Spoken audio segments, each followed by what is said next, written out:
Биз азыр Кыргыз-Түрк Манас университетинин жогорку окуу мектебинин автомобиль программалары бөлүмүнүн даярдаган электр энергиясы менен жүргөн машинаны айдап көрүүнү чечтик. Анда эмес азыр айдап көрөлү. Кандай көрүнөт экенин көрөбүз. Артка коштук азыр.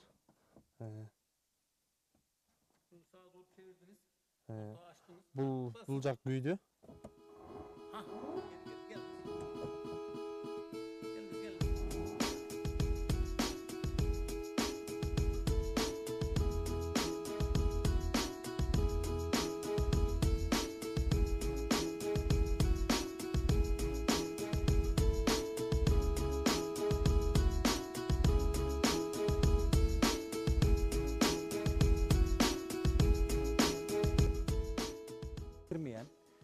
Hiç bakmaya gerek kalmayan aküler.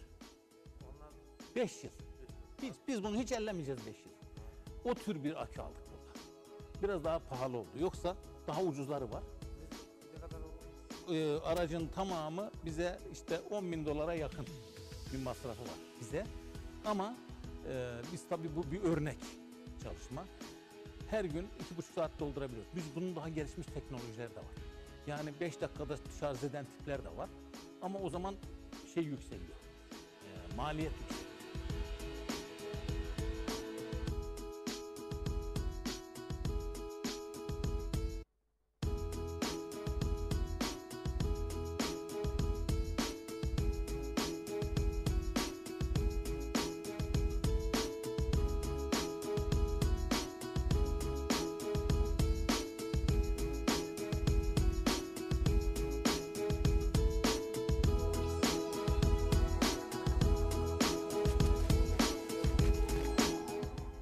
Будан айдаганда гана үн чыкпаса, өчүп турганда, мынтип нейтралга келип турганда эч кандай үн дагы жок.